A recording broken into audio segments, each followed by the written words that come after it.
পৃথিবীতে সর্বপ্রথম রাসূল হিসেবে আল্লাহ যাকে পাঠিয়েছেন এবং উলুল আজমি মিনার রসুল, লক্ষাধিক নবী রাসূলদের মধ্যে 5 জন নবী রাসূলকে আল্লাহ পাক রব্বুল আলামিন সবচেয়ে দামি, সবচেয়ে মর্যাদাশীল নবী হিসেবে আল্লাহ ভূষিত করেছেন। উলুল আজমি মিনার রসুল, এর মধ্যে তিনি অন্যতম। তিনি হচ্ছেন হযরত নূহ আলাইহিস সালাম। নাম শুনছেন না আপনারা? নূহ আলাইহিস সালামের জীবনী সম্পর্কে আমরা আজকে সংক্ষিপ্ত পরিসরে যতটুকু আলোচনা করা যায় আলোচনা করার এবং শোনার চেষ্টা করব ইনশাআল্লাহ। হযরত আদম আলাইহিস সালাম তিনি যখন পৃথিবী থেকে বিদায় নিলেন, আদম আলাইহিস সালামের ইন্তেকালের পরে প্রায় 1000 বছর কোনো নবী নাই। কত বছর? 1000 বছর কোনো নবী নাই। আদম আলাইহিস সালামের সময় পৃথিবীর সব মানুষ ছিল একত্ববাদে বিশ্বাসী, সবাই ভালো মানুষ ছিল, সবাই নেককার ছিল, কারণ তখনও পর্যন্ত পৃথিবীতে ওইভাবে পাপ কার্য শুরু হয় নাই। এজন্য আদম আলাইহিস সালাম যখন তিনি পৃথিবী থেকে বিদায় নিলেন, এরপরে শয়তান সে তো আর বসে নাই। ওই যে আদম আলাইহিস সালামের জীবনী যখন আমরা বর্ণনা করেছিলাম, তখন আমরা বলেছিলাম যে শয়তান আল্লাহকে চ্যালেঞ্জ করেছিল, মনে আছে আপনাদের? যে বলেছিল, আল্লাহ আমাকে আপনি এতটুকু ক্ষমতা দেন, আমি আপনার বান্দাদের ধোঁকা দিব, ডান থেকে বাম থেকে সামনে থেকে পিছন থেকে রগের মধ্যে শিরা উপশিরার মধ্যে ঢুকে আমি ধোঁকা দিব। আল্লাহ তখন বলেছিলেন, তোকে ক্ষমতা দিলাম। এরপরে ইবলিস শয়তান বলেছিল, কিয়ামত পর্যন্ত হায়াত দেন। আল্লাহ বললেন, তোকে দিলাম। এরপরে ও বলেছিল যে জান্নাত কেন বানিয়েছেন? না বানালেই হতো, কারণ আমি আপনার বান্দাদেরকে ধোঁকা দিয়ে দিয়ে জাহান্নামে নিয়ে যাব। আমি নিজে জাহান্নামে যাব, আপনার বান্দাদেরকেও জাহান্নামে নিব। মনে আছে আপনাদের? সেই যে যখন জান্নাত থেকে ইবলিস শয়তান সর্বপ্রথম বিতাড়িত হয় আসমান থেকে, আল্লাহ পৃথিবীতে পাঠালেন। তো ও তো বসে নাই, ও চিন্তা করলো এই পৃথিবীর মধ্যে কিভাবে শিরিক ঢুকানো যায়। কারণ শিরিক যখন ঢোকে, শিরিকের চেয়ে বড় পাপ পৃথিবীতে দ্বিতীয় কোনোটা নাই। সব পাপের বাপ হচ্ছে শিরিক করা। আল্লাহ পাক রব্বুল আলামিনের জন্য বলেছেন তিনি সব গুনাহ মাফ করে দিবেন, কিন্তু শিরিকের গুনাহ তিনি মাফ করবেন, শিরিকের গুনাহ মাফ করবেন না। শয়তান চিন্তা করলো শিরিক ঢুকাতে হবে পৃথিবীর মধ্যে, যদি শিরিক ঢুকানো যায় তাহলেই সহজে মানুষকে জাহান্নামের পথে নেওয়া যাবে। তো যেই চিন্তা সেই কাজ। দেখেন, সর্বপ্রথম পৃথিবীতে মূর্তি পূজার প্রচলন কখন থেকে শুরু হয়? সর্বপ্রথম মূর্তি পূজা এই পৃথিবীতে, প্রথমে এই মূর্তি বলতে পৃথিবীতে কিছু ছিল না। আদম আলাইহিস সালাম ইন্তেকালের পরে পৃথিবীতে 5 জন নেককার আল্লাহওয়ালা 5 জন মানুষ ছিলেন। কয়জন? 5 জন। মনে রাখতে হবে, 5 জন নেককার মানুষ ছিলেন। তাদের নাম হচ্ছে ওয়াদ, সুয়া, ইয়াগুস, ইয়াউক, নাসর। এই 5 জন আল্লাহওয়ালা মানুষ ছিলেন। তো তারা যখন পৃথিবী থেকে বিদায় নিলেন, এই 5 জন মারা যাওয়ার পরে, ইন্তেকালের পরে এর পরবর্তী জেনারেশন যারা, তাদের কাছে শয়তান আসলো খুব একজন দরবেশের বেশে, এসে বলতেছে যে তোমরা যে এত ইবাদত করো, এত কিছু করো, কিন্তু তোমরা তো আসল কাজে ছেড়ে দিছো। তো সবাই বলল, কি ছেড়ে দিছি? আসল কাজ কি আমরা এমন যেটা ছেড়ে দিয়েছি? তখন ইবলিস শয়তান তাদেরকে বলল, এই লোকরা তো আর জানে না যে এই ইবলিস শয়তান, তো দেখতে তো মনে হয় পুরা দরবেশ, দাড়ি টুপি, হ্যাঁ, তারপরে মাথায় পাগড়ি জুব্বা, দেখতে মনে হয় পুরা দরবেশ। এরকম দরবেশ আমাদের দেশেও ছিল না? এখন নাই? আছে দরবেশ। 5ই আগস্টের পরে দেখছিলাম দাড়িটারি সব কামাইয়া পুরা মালাউন হয়ে গেছে, দেখছেন আপনারা? মানে দরবেশের ভান ধরা মানুষের মধ্যে বিভ্রান্তি সৃষ্টি করে, ঠিক কিনা বলেন? শয়তান দরবেশের ভান ধরে আসলো, এসে বলতেছে যে এই যে 5 জন আল্লাহওয়ালা তোমাদের থেকে বিদায় নিয়ে চলে গিয়েছে, তোমরা যদি আল্লাহর প্রিয় বান্দা হতে চাও তাহলে এক কাজ করো, এই 5 জনের ভাস্কর্য তোমরা তৈরি করো। কি তৈরি করো? ভাস্কর্য, মূর্তি না, ভাস্কর্য। তো পৃথিবীতে সর্বপ্রথম দেখেন মূর্তি পূজা কখন থেকে শুরু হয়? ওলামায়ে কেরাম এই যে ভাস্কর্যের বিরুদ্ধে এত চিল্লাচিল্লি, এত বক্তৃতা, এত মিছিল মিটিং এগুলো কেন করেছে? ইসলামে মূর্তি আর ভাস্কর্যের মধ্যে কোনো পার্থক্য নেই। মানে ভাস্কর্যের আপডেট ভার্সন হচ্ছে মূর্তি, ভাস্কর্যের আপডেট ভার্সন হচ্ছে মূর্তি। প্রথমে ভাস্কর্য পৃথিবীতে এসেছে, তারপরেই মূর্তি এসেছে। এজন্য মূর্তি যেভাবে ইসলামে হারাম, ভাস্কর্যও কি হারাম।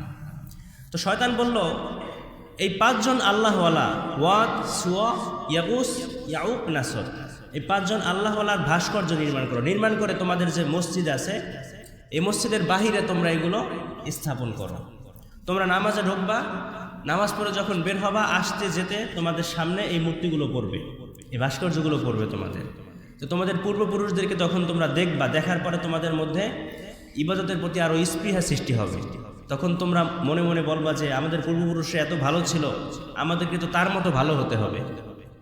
তো এগুলো চিন্তা করে তোমরা আরও বেশি বেশি ইবাদত করবা। শয়তান তো ভালো বুদ্ধি দিয়েছে, ঠিক কিনা বলেন? ভালো বুদ্ধি দিয়েছে না? শয়তান কি বলছে যে তোমরা এগুলোর পূজা করো? কি বলছে?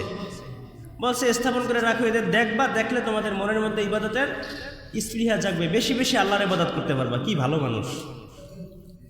বাস।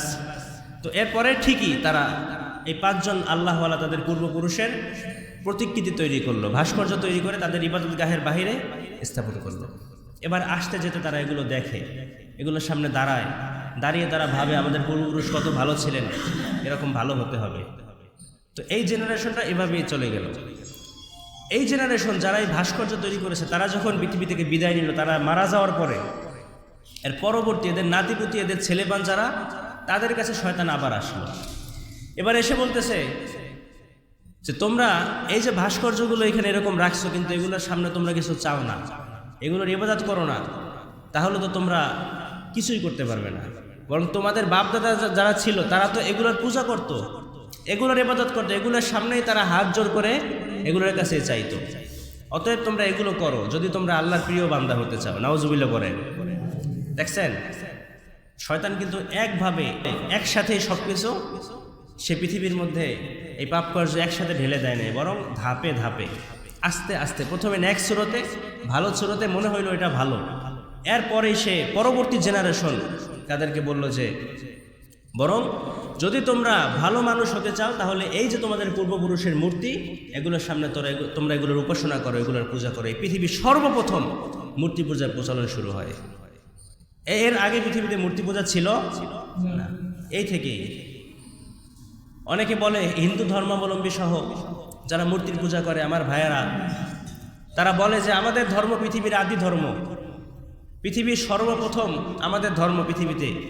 কারণ তোমাদের ইসলাম এসেছে 1400-1500 বছর আগে, আর আমাদের ধর্ম পৃথিবীর শুরু লগ্ন থেকে। কথাটা ভুল বলে না, কিন্তু পার্থক্য আছে। পার্থক্য হচ্ছে আমাদের ধর্ম সেটা হচ্ছে আল্লাহর পক্ষ থেকে মনোনীত ধর্ম, ঠিক কিনা বলেন?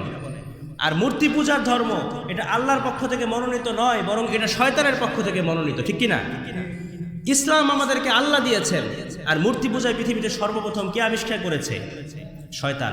তার মানে ইসলাম আল্লাহর ধর্ম, আর মূর্তি পূজা শয়তানের ধর্ম, ঠিক কিনা বলেন? যারা মূর্তি পূজা করে, যারা মূর্তি পূজার প্রচলন ঘটাতে চায়, তারা প্রত্যক্ষ এবং পরোক্ষভাবে শয়তানের পূজা করে। কার পূজা করে? শয়তানের। এই পৃথিবীতে সর্বপ্রথম মূর্তি পূজার প্রচলন শুরু হয়।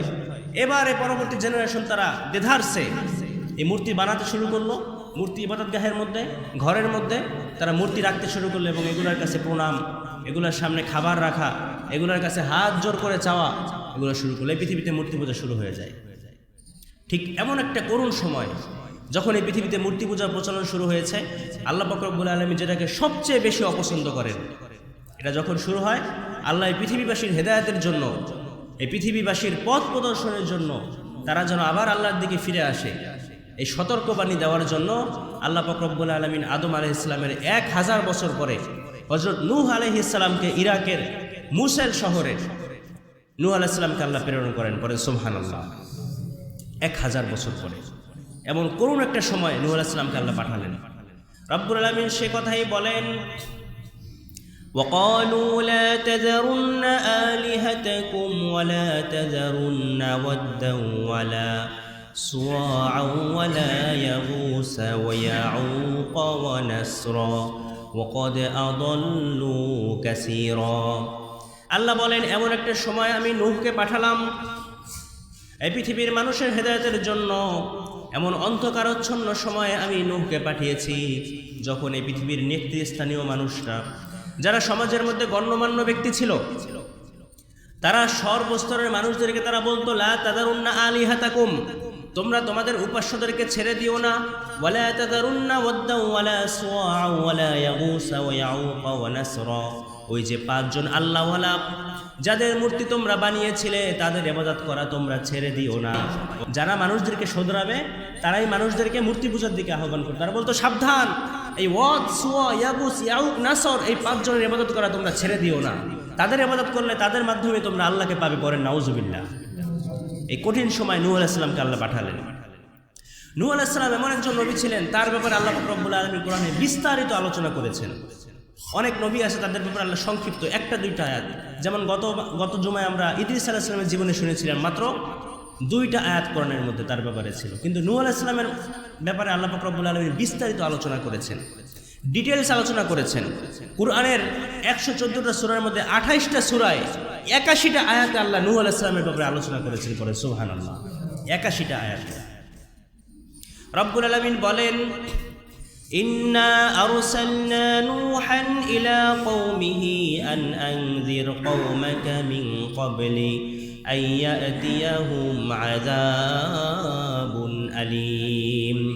আল্লাহ বলেন কোরআনের 71 নম্বর সূরা নূহের মধ্যে আল্লাহ বলেন, ইন্না আরসালনা নূহান ইলা কওমিহি, আমি নূহকে তার জাতির মধ্যে পাঠালাম, তার কওমের মধ্যে পাঠালাম, আন আনযির কওমাকা মিন ক্বাবলি আন ইয়াতিয়াহুম আযাবুন আলীম, যেন আল্লাহর আযাব আসার আগেই তিনি তাদেরকে সতর্ক করতে পারেন।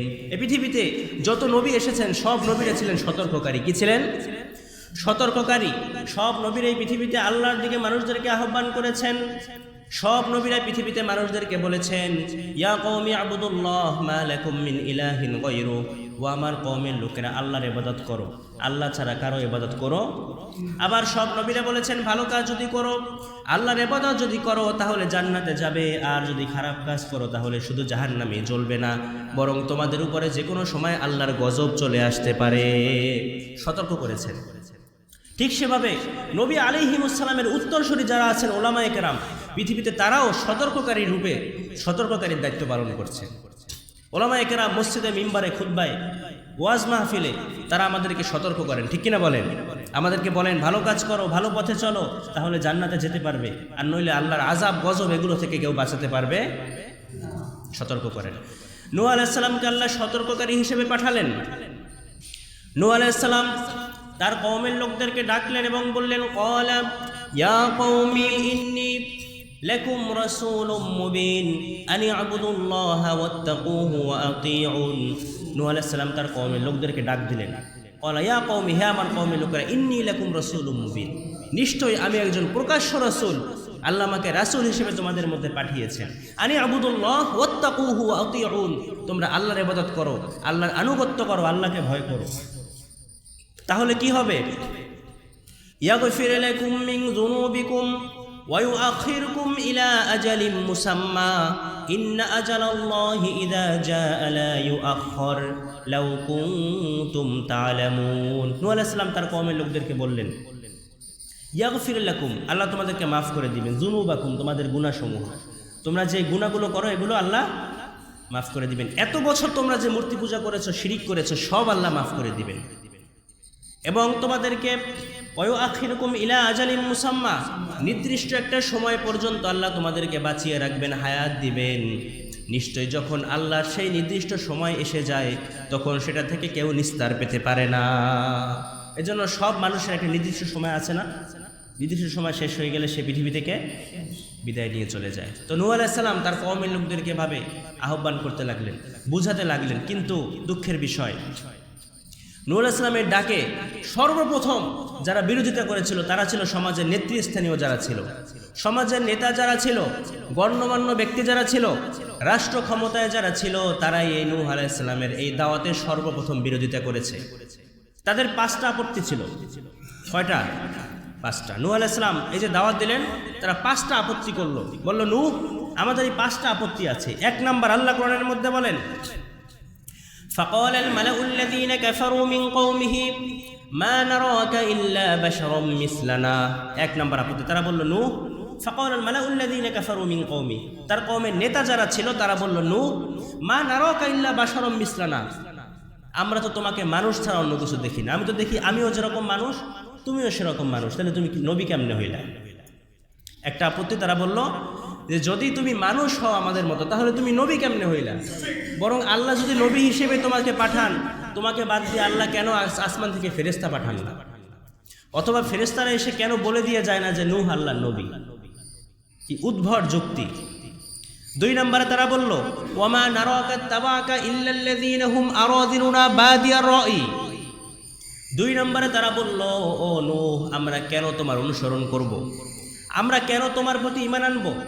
বরং আমরা দেখি ওয়ামা নারাকা তাবাকা ইল্লাল্লাযীনা হুম আরাদিলুনা বাদিয়ার রাই, সমাজের নিম্ন স্তরে যারা আছে, দরিদ্র মানুষ আছে, যারা হতদরিদ্র আছে, তারাই দেখি তোমার অনুসরণ করে, তারাই তোমাকে ভালোবাসে।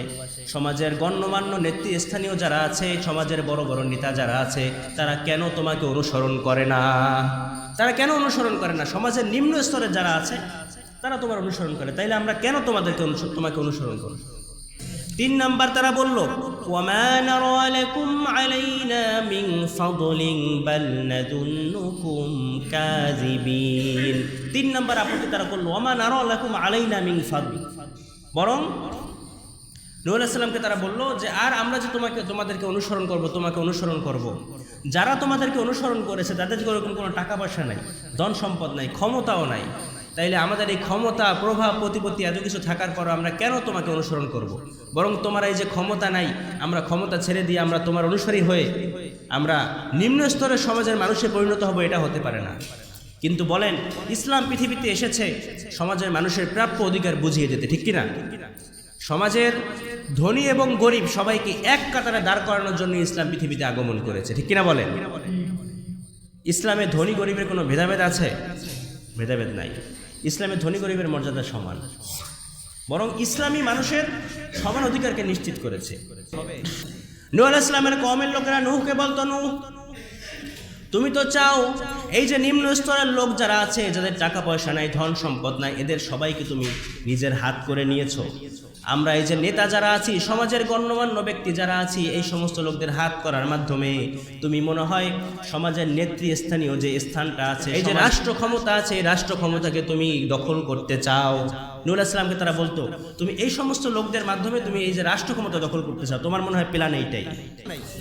কিন্তু খোদার কসম, যারা ধর্মের পুঁজি করে, ধর্মের দোহাই দিয়ে যারা মানুষদেরকে ইসলামের পথে ডাকে, তারা কখনো ক্ষমতা তারা কখনো পেতে চায় না, বরং তারা চায় যে কোরআনটা ওই ক্ষমতার মসনদে বসুক, কোরআন দিয়ে দেশের আইনটা শাসিত হোক, তারা এটা চায়। কথা বলেন ঠিক কিনা? কোরআন দিয়ে যদি শাসন করা হয় তাহলে তাদের কোনো আপত্তি নাই, কিন্তু যারাই এর বিপরীত আছে তাদের গায়ের মধ্যে জ্বালা পড়া শুরু হয়ে যায়। কিন্তু যতই জ্বালা পড়া আসুক, যতই বাধা আসুক, কখনো কোরআনের কর্মীরা, দাঈ আল্লাহ যারা আছে, তারা কখনো পিছপা হবে। 5 নাম্বার তাদের আপত্তি, তারা বলল মা সামি'না বিহাযা ফি আবাইনাল আউওয়ালিন ইন হুয়া ইল্লা রাজুলুম বিহি জিন্নাতুন ফাতারাব্বাসু বিহি হাত্তা হিন। 5 নাম্বার আপত্তি তারা বলল মা সামি'না বিহাযা ফি আবাইনাল আউওয়ালিন, তুমি যে কথাগুলো বলো এগুলো তো আমাদের পূর্বপুরুষ যারা ছিল, আমাদের বাপদাদা যারা ছিল, তারা বলে নাই। আমাদের বাপদাদারা বলেছে এই যে 5টা মূর্তি, এগুলোর ইবাদত করো, তুমি তো বলতেছো এগুলো ছেড়ে দিয়ে আল্লাহর ইবাদত করতে। বরং আমাদের বাপ দাদার কথার সাথে তোমার কথা কেন মেলে না? ইন হুয়া ইল্লা রাজুলুম বিহি জিন্নাতুন ফাতারাব্বাসু বিহি হাত্তা হিন। তখন তারা বলল না, বরং নূহ এ পাগল ছাড়া অন্য কিছু হতে পারে না। পরে নাউজুবিল্লাহ।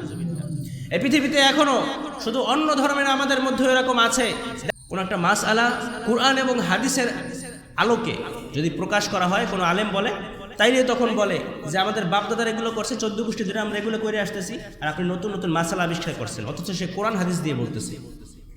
আমাদের মধ্যে এরকম আছে না যে বাপদাদা বলে না আমি কেন বলবো, বাপদাদা করে না, বাপদাদা করছে আমি কেন করব না, এরকম আছে? এগুলো ছাড়তে হবে। যারা এগুলো করে তারা নূহ আলাইহিস সালামের সময় যারা কাফের ছিল, তাদের যে যুক্তি ছিল সেই যুক্তির অনুসরণ করে, এগুলো করা যাবে না। বরং আমরা কুরআন এবং হাদিস থেকে যেটাই আমরা সহি পাবো, যেটা সঠিক পাবো, আমরা সেটারই অনুসরণ করবো। পারা যাবে ইনশাআল্লাহ। 5টা যুক্তি তারা দিল, 5টা আপত্তি নূহ আলাইহিস সালামের বিরুদ্ধে তারা দাঁড় করালো। নূহ আলাইহিস সালাম তাদের এই আপত্তিগুলোর জবাব দিলেন। নূহ আলাইহিস সালাম অত্যন্ত নম্রভাবে তার কওমের লোকদেরকে, নেতৃস্থানীয় লোকদেরকে দ্বীনের পথে ডাকতে লাগলেন, আল্লাহর পথে ডাকতে লাগলেন। কিন্তু দুঃখের বিষয়, 1 বছর 2 বছর নয়, 10 বছর 20 বছর নয়, এক যুগ নয়, এক শতাব্দী নয়, নূহ আলাইহিস সালাম 950 বছর পর্যন্ত মানুষদেরকে দিনের পথে ডেকেছেন। কত বছর? 950 বছর। আপনি চিন্তা করতে পারেন 950 বছর পর্যন্ত নূহ আলাইহিস সালাম দিন রাত একাকার করে, দিন আর রাতের খবর নাই, দিন রাতকে ভুলে গিয়ে তিনি সারাদিন সারা রাত মানুষদেরকে শুধু আল্লাহর পথে ডেকেছেন। কিন্তু এই ডাকের কারণে মাত্র 40 জন, কোন বর্ণনা আছে 40 জন, কোন বর্ণনা আছে 80 জন নারী পুরুষ ছাড়া তার ডাকে আর কেউ সাড়া দেয়নি। 950 বছর দাওয়াত দিয়েছেন, 40 জন নারী পুরুষ ছাড়া কেউ তার ডাকে সাড়া দেয় নাই। আফসোস। কিন্তু নূহ আলাইহিস সালাম তিনি কি দাওয়াত দেওয়া বন্ধ করে দিয়েছেন? বন্ধ করে দেন নাই। শুধু সাড়া দেয় নাই, এখানে যদি ক্ষান্ত হতো তাইলেও ভালো হতো। সমাজে যারা গণ্যমান্য ব্যক্তি ছিল, সমাজে যারা নেতা ছিল, তারা নূহ আলাইহিস সালামের পিছনে লাগলো। নূহ আলাইহিস সালামের এই দাওয়াতি জিন্দেগির কথাগুলো আল্লাহ চমৎকার ভাবে সূরা নূহের মধ্যে তুলে দিয়েছেন। আল্লাহ বলেন, নূহ বলেছে, ক্বালা রব্বি ইন্নী দাউতু কওমি লাইলাও ওয়া নাহারা। নূহ আলাইহিস সালাম বলেছেন, ও আমার রব, ইন্নী দাউতু কওমি লাইলাও ওয়া নাহারা, আমি আমার কওমকে, আমি আমার জাতিগোষ্ঠীর লোকদেরকে 1 বছর 2 বছর নয়, শুধু দিনে নয়, শুধু রাতে নয়, দিন রাত একাকার করে আমি আমার কওমের লোকদেরকে দাওয়াত দিয়েছি। ফালাম ইয়াজিদহুম দুআই ইল্লা ফিরারা। এই যে দাওয়াত দিয়েছি, এই দাওয়াতটা শুধুমাত্র তাদের পলায়ন ছাড়া অন্য কিছুই করে নাই। যখন আমি তাদেরকে দাওয়াত দিতাম, আমার কথা না শুনে তারা উল্টা দিকে দৌড় মারত। নাউজুবিল্লাহ পড়েন। এখানেই শেষ নয়, আল্লাহ বলছেন, ওয়া ইন্নী কুল্লামা দাউতুহুম লিতাগফিরা লাহুম জাআলু আসাবিআহুম ফি আযানিহিম ওয়াস্তাগশাউ সিয়াবাহুম ওয়া আসররু ওয়াস্তাকবারু ইস্তিকবারা। নূহ আলাইহিস সালাম বলেন, আল্লাহ, যখন আমি আমার কওমের লোকদেরকে 950 বছর পর্যন্ত কওমের লোকদেরকে যখনই আমি দাওয়াত দিতাম, যখনই ডাক দিতাম, কুল্লামা দাউতুহুম লিতাগফিরা লাহুম, যেন তারা ক্ষমা পায়, তখন তারা জালু আসাবিআহুম ফি আযানিহিম, তারা তাদের আঙ্গুলগুলো তাদের কানের মধ্যে ঢুকিয়ে রাখতো। নাউজুবিল্লাহ পড়েন। আঙ্গুল কানের মধ্যে ঢুকিয়ে রাখতো, কারণ নূহ আলাইহিস সালামের দাওয়াত যেন তারা না শুনতে পায়। দেখছেন কত খারাপ জাতি। নূহ আলাইহিস সালামের জাতির মতো অবাধ্য জাতি পৃথিবীতে আর কোনোটা আসে নাই। এই নূহ আলাইহিস সালামের জাতি আর বনী ইসরাইল সম্প্রদায় পৃথিবীর মধ্যে সবচেয়ে অবাধ্য জাতি। এরা অনেক নবীকে হত্যা করেছে, অনেক নবীকে হত্যা করেছে। কি অবাধ্য জাতি! যখন নূহ আলাইহিস সালাম দাওয়াত দিতেন, তারা তাদের কানের মধ্যে আঙ্গুল ঢুকিয়ে রাখতো। ওয়াস্তাগশাউ সিয়াবাহুম, এখানেই ক্ষান্ত নয়, তারা তাদের কাপড় দিয়ে তাদের মুখ ঢেকে রাখতো। মানে কানেও শুনবে না, চোখেও দেখবে না। দেখছেন কত বড় শয়তান! কানেও শুনবে না, চোখেও দেখবে না। ওয়াস্তাগশাউ সিয়াবাহুম, তারা তাদের মুখটা কাপড় দিয়ে ঢেকে রাখতো। ওয়াসররু ওয়াস্তাকবারু ইস্তিকবারা, এবং তারা ঔদ্ধত্যপূর্ণ আচরণ করত। নূহ আলাইহিস সালামকে অনেক খারাপ আচরণ করত, তাকে মারতো, অনেক মারধর করত। এই পৃথিবীতে যত নবী আলাইহিস সালাম এসেছেন, 2 জন নবী ছাড়া সব নবীরা মার খেয়েছেন। সব নবীরা কি খেয়েছেন বলেন? মার খেয়েছেন। তার মানে দাওয়াতের পথ এটা কুসুমাস্তীর্ণ পথ নয়, বরং এটা হচ্ছে কাঁটাযুক্ত পথ। একমাত্র আদম আলাইহিস সালাম এবং সুলাইমান আলাইহিস সালাম, এই 2 জন নবী ছাড়া পৃথিবীতে সব নবীরা মার খেয়েছেন, সব নবীরা। নূহ আলাইহিস সালাম যখন দাওয়াত দিতেন, তারা তাদের কানের মধ্যে আঙ্গুল ঢুকাতো, মুখটা ঢেকে তারা দৌড় দিত। আবার মাঝে মাঝে সমাজের নেতৃস্থানীয় যারা ছিল, তারা নূহ আলাইহিস সালাম এবং তার অনুসারী যারা ছিল, তাদেরকে মারধর করত, খারাপ ব্যবহার করত। আল্লাহ সে কথাই বলছেন কোরআনের মধ্যে। এই সমস্ত কওমের লোকেরা তারা বলতো, ক্বালু ইয়া নূহ ক্বাদ জাদালতানা ফাআকসারতা জিদালানা ফাতিনা বিমা তাইদুনা ইন কুনতা মিনাস সাদিকিন।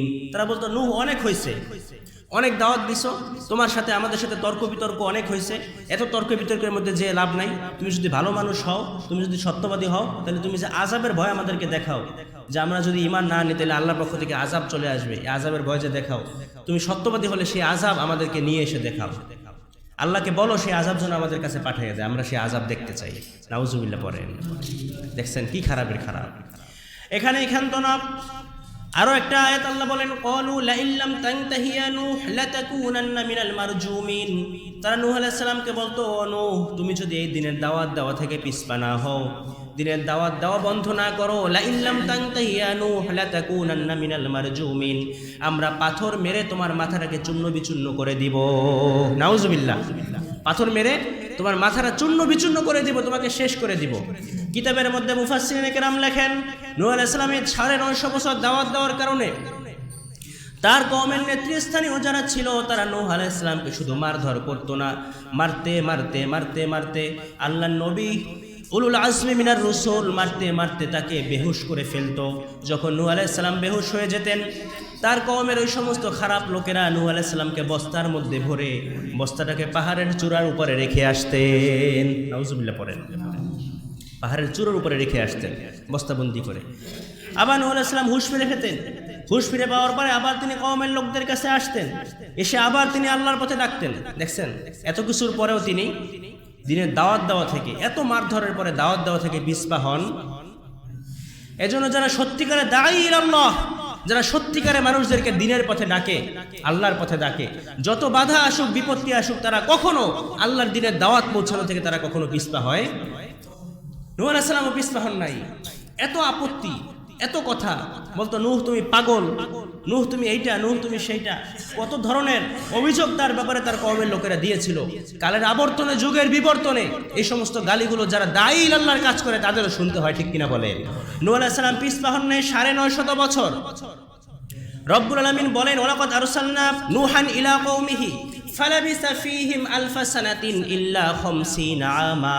950 বছর নূহ আলাইহিস সালাম তার কওমের লোকদেরকে দাওয়াত দিয়েছেন, মার খেয়েছেন, প্রস্তরাঘাতে পাথর মেরে হত্যার হুমকি তিনি পেয়েছেন। মারতে মারতে নূহ আলাইহিস সালামকে বেহুশ বানিয়ে ফেলতেন। যখন তাকে বস্তায় বন্দি করে পাহাড়ের উপরে ফেলে আসতেন, আবার হুঁশ ফিরে পেয়ে নূহ আলাইহিস সালাম আবার দাওয়াত দিতে লাগলেন। এভাবে কত বছর? কত বছর? 950 বছর, 950 বছর এভাবে চলতে লাগলো। শেষ পর্যন্ত যখন তার কওমের লোকেরা বলল লাইল্লাম তানতাহি ইয়া নূহ লাতাকুনান্না মিনাল মারজুমিন, ও নূহ তুমি যদি এই দিনের দাওয়াত দেওয়া থেকে, আমাদের বাপ দাদার বিপরীতে এই নতুন ধর্ম প্রচার করা থেকে তুমি যদি বিরত না হও তাহলে পাথর মেরে তোমাকে আমরা হত্যা করে ফেলবো। এবার একদম ডাইরেক্ট হত্যার হুমকি দিচ্ছে যে একদম মেরেই ফেলবো, পাথর মেরে, আর বাঁচতে পারবে না। নূহ আলাইহিস সালাম দেখলেন যে না, আর কোনো সিস্টেম নাই, এই যে কয়জন ঈমান আনছে এরা ছাড়া আর কোনো সিস্টেম নাই। এদেরকে যতই দাওয়াত দেয় এদের মন তো নরম হয় না, উল্টা আরো এরা আমার উপর বেশি চড়াও হয়। নূহ আলাইহিস সালাম এবার রাগান্বিত হয়ে গেলেন। এবার তিনি বদদোয়া করে বসলেন। উলুল আজমি মিনার রসুল, নবীরা সহজে বদদোয়া করে? 950 বছর পরে, 950 বছর মার খাওয়ার পরে এবার তিনি বদদোয়া করে বসলেন। এবং এই বদদোয়াই নূহ আলাইহিস সালামের কওমের জন্য কাল হয়ে দাঁড়ালো। নূহ আলাইহিস সালাম বদদোয়া করলেন রব্বিলা তাযার আলাল আরদি মিনাল কাফিরিনা দাইয়ারা ইন্নাকা ইন তাযারহুম ইউদিল্লু ইবাদাক ওয়ালা ইয়ালিদু ইল্লা ফাজিরান কাফফারা। মারাত্মক লেভেলের একটা দোয়া করে ফেলেছেন। নূহ আলাইহিস সালাম দোয়া করলেন রব্বিলা তাযার আলাল আরদি মিনাল কাফিরিনা দাইয়ারা, ওয়াল্লাহ পৃথিবীর জমিনে কাফেররা তো দূরের কথা, কাফেরদের আন্ডা বাচ্চা, কাফেরদের বংশে যারা থাকবে একটারও তুমি আর জীবিত ছেড়ো না, সবগুলোরে শেষ করে দাও। মারাত্মক দোয়া, লা তাযার আলাল আরদি মিনাল কাফিরিনা দাইয়ারা, কাফেরদের আন্ডা বাচ্চা সহ সবগুলোরে শেষ করে দাও। এরপরে বললেন আল্লাহ যদি শেষ না করো, ইন্নাকা ইন তাযারহুম ইউদিল্লু ইবাদাক, যদি তাদেরকে তুমি ছেড়ে দাও, ইউদিল্লু ইবাদাক, তাহলে তোমার বান্দা যারা আছে তাদেরকে তারা ধ্বংস করবে, ইল্লা ফাজিরান কাফফারা, তাহলে তোমার বান্দার মধ্যে ফাজির এবং কাফের ছাড়া তুমি দ্বিতীয় কোনো বান্দার খুঁজে পাবে না, অতএব সবগুলোরে শেষ করে দাও। আল্লাহ দোয়া কবুল করে নিলেন, দোয়া কবুল করে নিলেন। নূহ আলাইহিস সালামকে এবার আল্লাহ বললেন নূহ ঠিক আছে, দোয়া কবুল করলাম, ওসনাইল ফুলকা বিআয়ুনিনা ওয়া ওয়াহিনা ওয়ালা তুখাতিবনি ফিল্লাযিনা যালামু ইন্নাহুম মুগরাকুন। আল্লাহ এবার আয়াত নাযিল করে দিলেন ওসনাইল ফুলকা বিআয়ুনিনা, নূহ এবার তাহলে একটা নৌকা বানাও। কি বানাও? নৌকা বানাও। কিভাবে বানাবে? এর আগে কখনো পৃথিবীতে নৌকা ছিল? ছিল কথা বলে না। পৃথিবীতে এর আগে কখনো নৌকা ছিল? সর্বপ্রথম নৌকা পৃথিবীতে। এখন নৌকা কিভাবে বানাবে? আল্লাহ পাক রব্বুল আলামিন জিবরাইল আলাইহিস সালামকে পাঠিয়ে দিলেন। আল্লাহ বলেন বিআয়ুনিনা, আমার তত্ত্বাবধানে, ওয়া ওয়াহিনা, আমি যেভাবে ওহী করব, আমি যেভাবে বানাতে বলবো সেভাবেই নৌকা তৈরি করবে। বিশাল ঘটনা এই নৌকা নিয়ে, আরো কত ধরনের কথা আছে, সময় তো নাই। আল্লাহ পাক রব্বুল আলামিন জিবরাইল আলাইহিস সালামকে পাঠালেন, ওহীর মাধ্যমে জিবরাইল আলাইহিস সালামকে ইঞ্জিনিয়ার হিসেবে পাঠিয়ে নৌকার আল্লাহ বললেন জিবরাইল এভাবে এভাবে নৌকা বানাতে হবে। ঠিক সেভাবে নূহ আলাইহিস সালাম এবার নৌকা বানানো শুরু করলেন। এবং নূহ আলাইহিস সালামকে আল্লাহ বলেন নূহ দোয়া কিন্তু করে ফেলেছো, ওয়ালা তুখাতিবনি ফিল্লাযিনা যালামু, সাবধান, দোয়ার ফিরিয়ে নেওয়ার কিন্তু কোনো চান্স নাই। এখন আবার বলবা যে আল্লাহ থাও, তুমি আযাব দিও না, এদেরকে ছেড়ে দাও, আর কোনো সিস্টেম নাই, আমি আমার শাস্তি এদের জন্য অবধারিত করে দিয়েছি। ইন্নাহুম মুগরাকুন, নিশ্চয়ই অবশ্যই অবশ্যই তারা ডুবে মারা যাবে, আল্লাহ বলে দিলেন।